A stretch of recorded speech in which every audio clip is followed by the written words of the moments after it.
গণ অভ্যুত্থান পরবর্তী নতুন বাংলাদেশ পেতে যাচ্ছে তার নতুন গণমানুষের সরকার।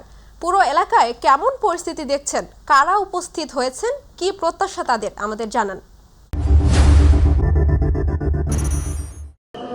আজকে নবনির্বাচিত সংসদ সদস্যদের শপথ গ্রহণ অনুষ্ঠান সকাল 10টায় অনুষ্ঠিত হওয়ার কথা থাকলেও এখনও কিন্তু সব সংসদ সদস্যরা সংসদ ভবনে এসে পৌঁছাননি। কিছু কিছু সংসদ সদস্য এখনও বাইরে রয়েছেন। রাস্তার অর্থাৎ সংসদ ভবনের চারপাশেই পুরো একটা যানজট লেগে আছে, যে কারণে কিন্তু অনেককে প্রবেশ করতে সমস্যা হচ্ছে। কারণ সংসদ ভবনের যে প্রবেশদ্বারের যে গেটগুলো, সেই গেটগুলোতে কিন্তু গাড়ির যেমন জটলা বেঁধে আছে, তেমনি কিন্তু সাধারণ মানুষের জটলা বেঁধে আছে। অর্থাৎ যেসব সংসদ সদস্য নির্বাচিত হয়েছেন তাদের সঙ্গে যারা আসছেন তারা কিন্তু এখানে ভিড় করছেন। আপনি দেখতে পাচ্ছেন আমার চারদিকেই অসংখ্য মানুষ এখানে ভিড় করছেন। অর্থাৎ প্রত্যেকটি সংসদ সদস্যর এলাকা থেকে অসংখ্য লোক এসেছেন। যদিও ভেতরে কাউকে প্রবেশ করতে দেওয়া হচ্ছে না, তাই গেটের বাহিরেই তাদেরকে অপেক্ষা করতে হচ্ছে। শুধুমাত্র সংসদ সদস্যরাই ভেতরে প্রবেশ করতে পারছেন। কিছুক্ষণ আগে সাবেক স্বরাষ্ট্র প্রতিমন্ত্রী লুৎফুজ্জামান বাবর প্রবেশ করেছেন। এখনও কিন্তু অনেক সংসদ সদস্যরা ভেতরে প্রবেশ করছেন।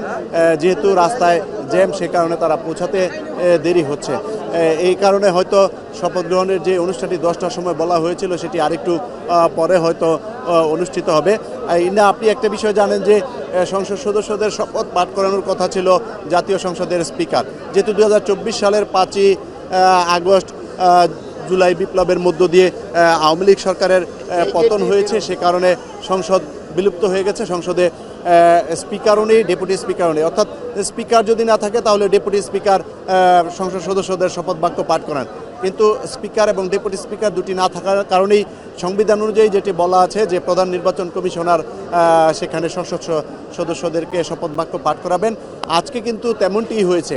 এর পরবর্তীতে আরেকটি বিষয় আপনাকে জানিয়ে রাখি যে বরাবর যারা নতুন মন্ত্রিসভা গঠন করেন, অর্থাৎ জনগণের ভোটে নির্বাচিত হয়ে যারা নিরঙ্কুশ সংখ্যাগরিষ্ঠতা পান, অর্থাৎ 151টি আসনে জয়লাভ করেন, তারা কিন্তু সরকার গঠন করেন। সেক্ষেত্রে বিএনপি গত 12ই ফেব্রুয়ারি যে ত্রয়োদশ জাতীয় সংসদ নির্বাচন অনুষ্ঠিত হলো, সেই নির্বাচনে 200-র অধিক আসন পেয়ে তারা একক সংখ্যাগরিষ্ঠতা পেয়েছে বিএনপি নেতৃত্বাধীন জোট, এবং প্রধান বিরোধী দলে রয়েছে জামাতে ইসলামের নেতৃত্বাধীন আরেকটি জোট।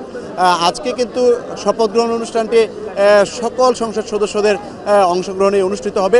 অর্থাৎ 300 আসনের মধ্যে 297টি আসনে সংসদ সদস্যরা আজকে শপথ গ্রহণ করবেন। একটি আসনে একজন প্রার্থী মৃত্যুবরণ করায় সেটি স্থগিত করা হয়েছে, আর আদালতের নিষেধাজ্ঞার কারণে 2টি আসনের ফলাফল এখনও ঘোষণা করা হয়নি। যেখানে এই 3টি আসন বাদে বাকি 297টি আসনে সংসদ সদস্যরা যারা নির্বাচিত হয়েছেন তারা আজকে শপথ গ্রহণ করবেন, এবং বিকেলে বিএনপির নেতৃত্বে নতুন মন্ত্রিসভার সদস্যরা শপথ নেবেন। সেখানে প্রধানমন্ত্রী হিসেবে শপথ নেবেন বিএনপির চেয়ারম্যান তারেক রহমান, এবং অন্যান্য মন্ত্রিপরিষদের যাদেরকে রাখা হবে সেই মন্ত্রিপরিষদের সদস্যরা শপথ নেবেন। এই অনুষ্ঠানটি অনুষ্ঠিত হবে বিকেলে।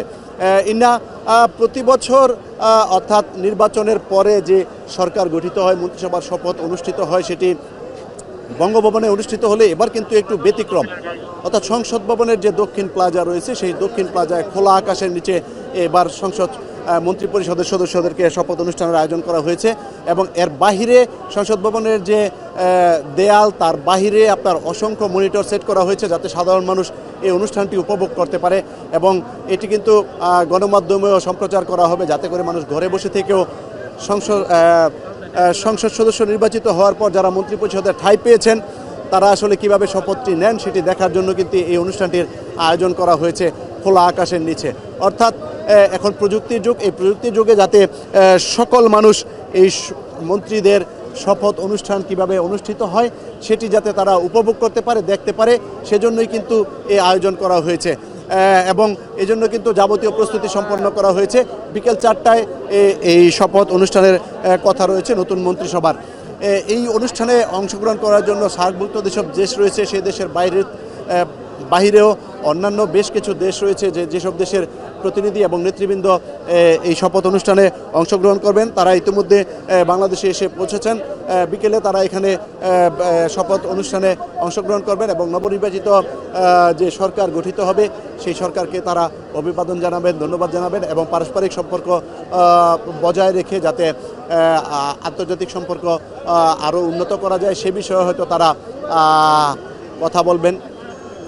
আরেকটি বিষয় আপনাকে বলি, এই যে আজকে যে নতুন সরকার গঠিত হলো, প্রায় 1.5 বছরও বেশি সময় পরে আজকে একটি গণতান্ত্রিক সরকার শপথ নিতে যাচ্ছে।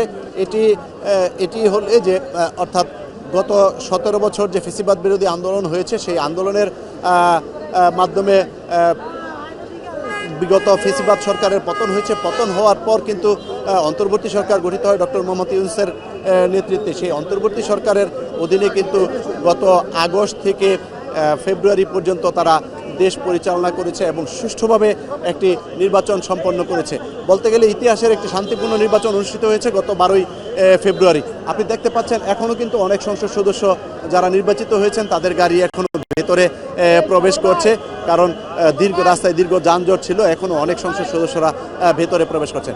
যেটি বলছিলাম যে অর্থাৎ ইতিহাসের একটি স্মরণকালের সুষ্ঠু নিরপেক্ষ নির্বাচন হয়েছে। এই নির্বাচনে কিন্তু সাধারণ মানুষ একেবারেই নিজের পছন্দের প্রার্থীকে নির্বিঘ্নে ভোট দিতে পেরেছে। আমরা দীর্ঘদিন পূর্বে গণতান্ত্রিক পদযাত্রা শুরু হয়েছে। দেশের মানুষের কল্যাণে যাতে কাজ করতে পারি এই দেশবাসীর কাছে দোয়া কামনা করছি, পাগলাবাসীর কাছে দোয়া কামনা করছি। ইউসুফ, ধন্যবাদ আপনাকে।